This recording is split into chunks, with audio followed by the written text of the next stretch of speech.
Welcome to History Unmasked.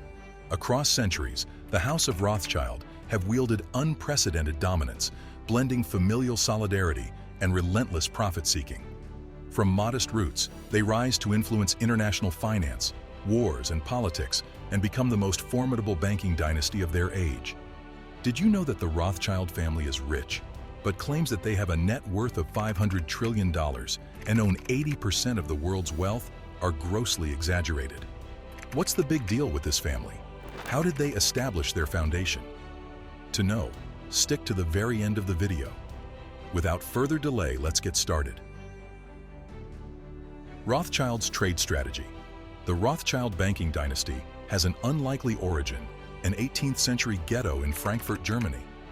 Like many of his time, Mayer Amschel Rothschild can't own land or farms due to his race. So he follows his family's path and becomes a textile trader. Mayer Rothschild quickly establishes himself as a shrewd trader and uncovers a brilliant strategy known today as front-running. His main client was Prince William of Hesse-Kassel.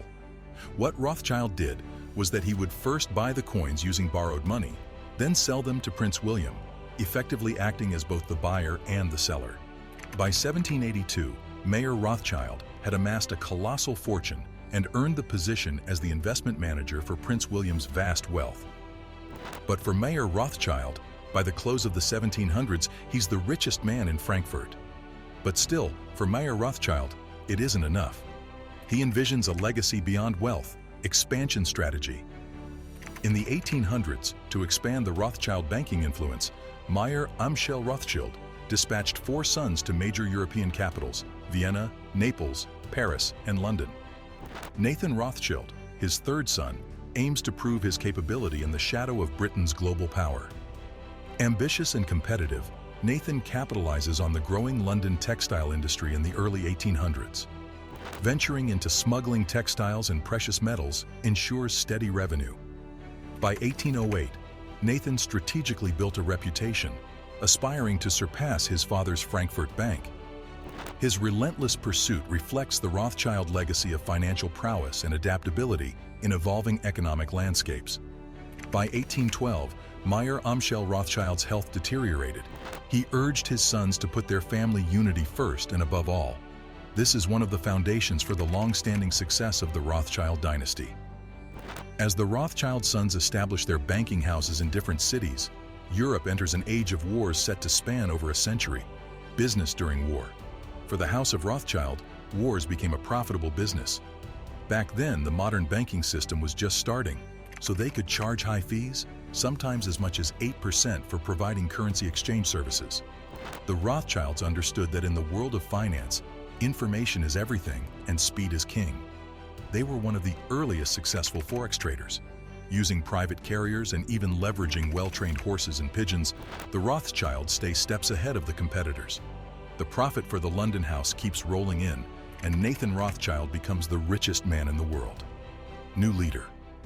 On July 28, 1836, the world's wealthiest man, Nathan Rothschild, passed away at 58, leaving a leadership vacuum.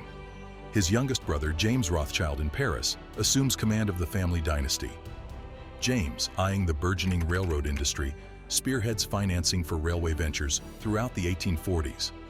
The Rothschilds, evolving beyond mere banking, engage in the railway syndicate in France, reaping profits from bonds and stocks trading. Despite diversified ventures, banking remains the financial nucleus, generating funds for strategic investments in high-demand assets. James Rothschild's leadership showcases the family's adaptability, continuing their legacy of financial prowess into emerging industries. Post-war strategy. In the 1840s, French defeats left the Rothschilds' bank in France on the brink of collapse. Facing desperation, James Rothschild sought help from his nephew Lionel in London, who, rooted in his Jewish identity, aimed to save the family and uplift his heritage. In 1847, Lionel ran as a Liberal candidate for the City of London and won, marking a monumental entry of the House of Rothschild into government. Concurrently, banking rival Junius Morgan ascended. After James's death in 1868, Rothschild family unity dwindled. Initially underestimating America, the Rothschilds, witnessing the ascent of the House of Morgan and Wall Street, pivot to explore new opportunities. By 2023, the family diversified beyond traditional banking, venturing into investment banking, wealth and asset management, private equity, and philanthropy. The original Rothschild banking hubs adapt to the changing financial landscape. While still central, the family's influence extends across diverse financial sectors to this day. That's all for today. Hope you enjoyed the video. Share your thoughts about the video in the comments below. Thanks for watching.